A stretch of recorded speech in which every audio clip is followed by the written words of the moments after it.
Assalamualaikum warahmatullahi wabarakatuh. Ketemu lagi ya dengan Kak Furqan di channel Arif Furqan.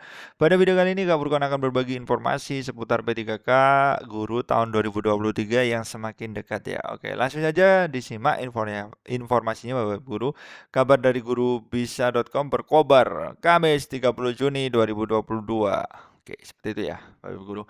Segera cek rincian formasi P3K Guru 2022, kriteria pelamar, syarat daftar yang resmi diberlakukan di tahap 3. Selamat mendaftar. Seperti itu ya Bapak Guru ya. Ini mungkin Bapak Guru masih belum pernah ya menerima informasi ini, silakan disimak, mudah-mudahan bermanfaat.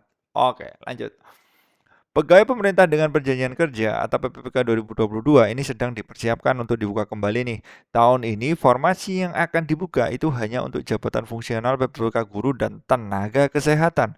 Formasi tenaga kesehatan masih dalam proses validasi. Mengutip unggahan YouTube dalam kanal DPR RI, pelaksanaan seleksi penerimaan P3K 2022 masih berkaitan dengan pelaksanaan tahun lalu. Fokus seleksi yaitu penyelesaian formasi tahun 2021 yang diselenggarakan pada 2022. Dalam rencana pengadaan PPPK 2022 khususnya untuk guru dan tenaga kesehatan mencapai 806.018 formasi. Namun kepastiannya masih menunggu penempatan selanjutnya. P3K adalah WNI yang memenuhi syarat tertentu yang diangkat berdasarkan perjanjian kerja untuk jangka tertentu dalam rangka pelaksanaan tugas pemerintahan. Itu ya Bapak Ibu Guru ya. Oke, lanjut.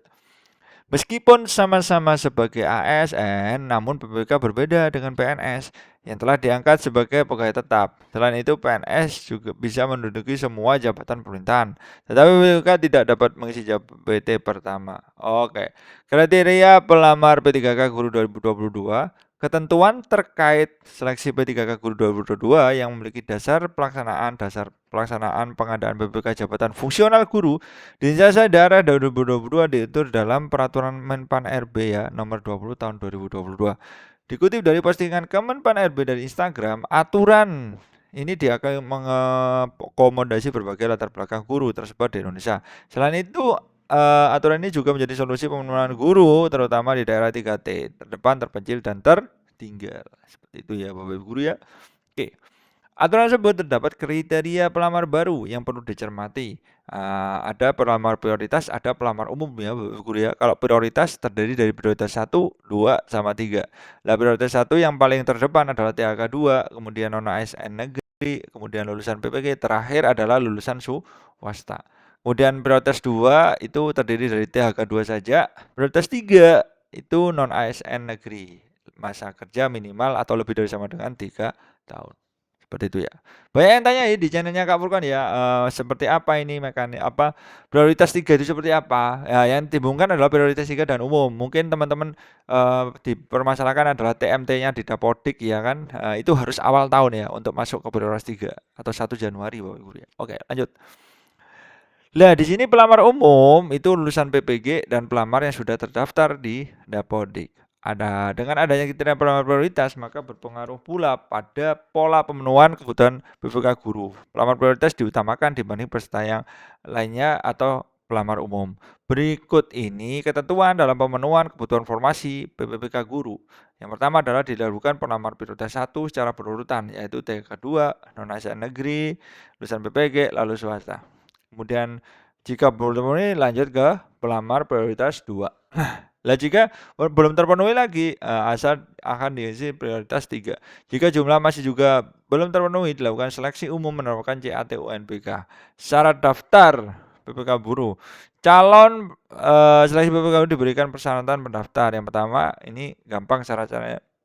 Pokoknya intinya berada di Dapodik lah, sudah tahu Dapodik WNI.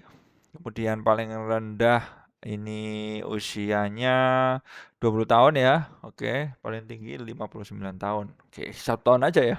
60 pensiun.